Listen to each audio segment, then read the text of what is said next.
आज से 6.5 करोड़ साल पहले पृथ्वी कुछ ऐसी दिखाई देती थी।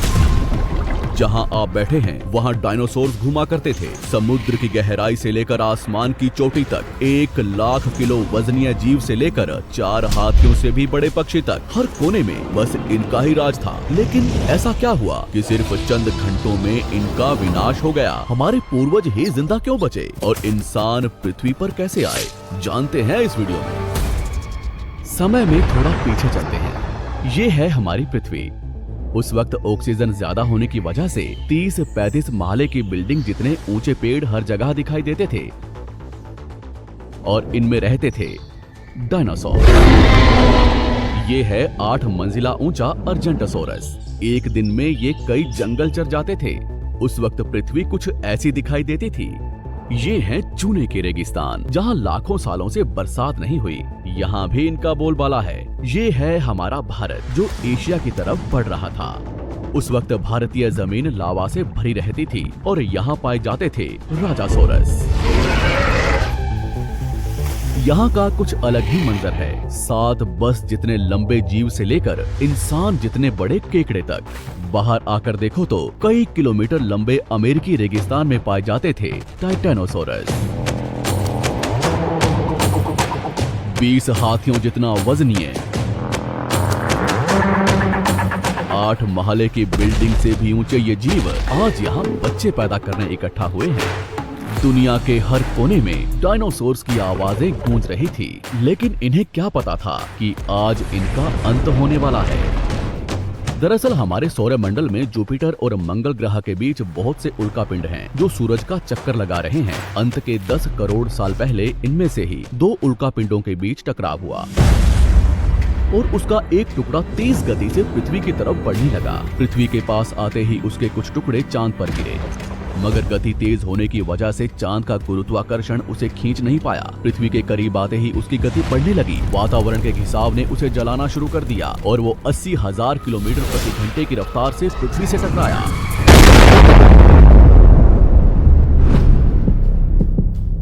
यहाँ रात के 1:30 बज रहे थे।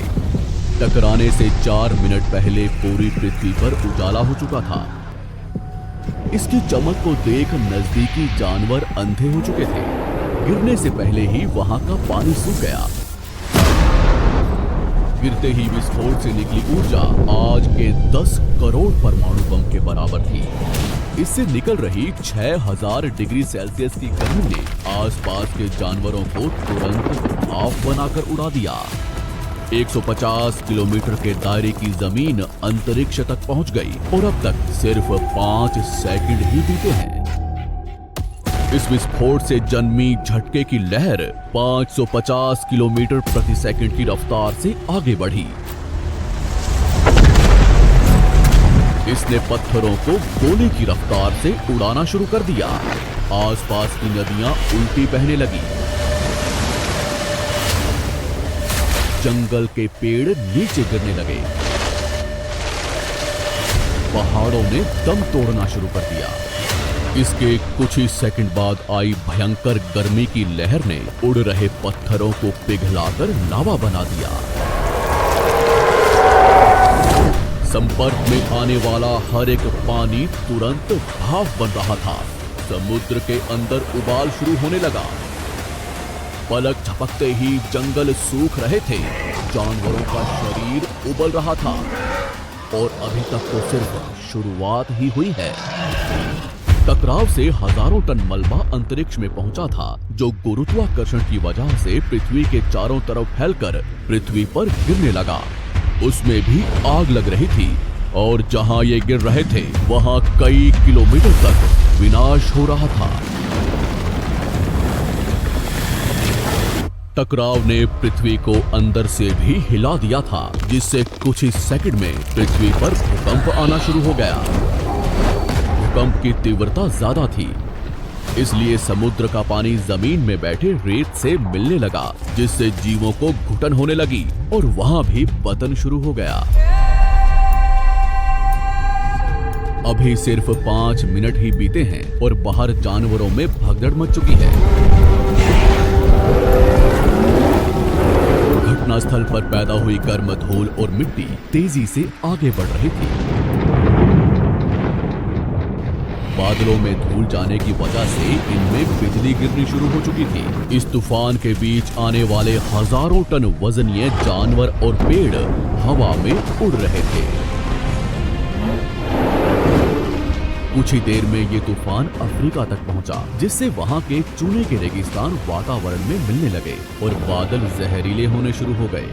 इसके पीछे टकराव ने समुद्र के पानी को बादलों से भी ऊंचा उठा दिया था, जिससे गर्म पानी की भयानक बाढ़ आ रही थी। 5 घंटे के अंदर पूरी पृथ्वी धूल से ढक गई। पृथ्वी का औसत तापमान कई 100 डिग्री सेल्सियस तक पहुंच चुका था। पूरी दुनिया के जंगलों में आग लगी हुई थी और भूकंप ने मरे हुए ज्वालामुखियों को उजागर कर दिया था। हर सेकंड पृथ्वी गर्म हो रही थी, ऑक्सीजन कम हो रहा था, पृथ्वी पर जमी बर्फ पिघल रही थी और नदियों में बाढ़ आना शुरू हो चुका था। इस महाविनाश के बाद ज्यादातर जमीन में रहने वाले कीड़े मकोड़े और स्तनधारी जीव ही जिंदा बचे थे। पृथ्वी की 70% आबादी विलुप्त हो चुकी थी। कुछ डायनासोर्स अभी भी जिंदा थे, जो या तो छोटे थे या उन्हें किसी गुफा ने बचा लिया था। समुद्र की गहराई में रहने वाले जीव भी सलामत बचे थे, लेकिन अब उनका भी समय खराब होने वाला था। कुछ ही दिनों बाद जहरीले बादल पूरी दुनिया में बरसना शुरू हो गए। दिन ब दिन समुद्र जहरीला होने लगा, जिससे समुद्री जंगल भी मरना शुरू हो गए। धूल से ढकी ये पृथ्वी ठंडी पड़ रही थी और कुछ महीनों में पूरी पृथ्वी बर्फ से ढक गई। हमारे पूर्वजों को डायनासोर से डरकर, कुछ भी खाकर, कम ऑक्सीजन के बावजूद भी महीनों तक जमीन में रहने की आदत थी। जमीन के अंदर गर्माहट थी और अंदर छोटे जीवों का पूरा साम्राज्य।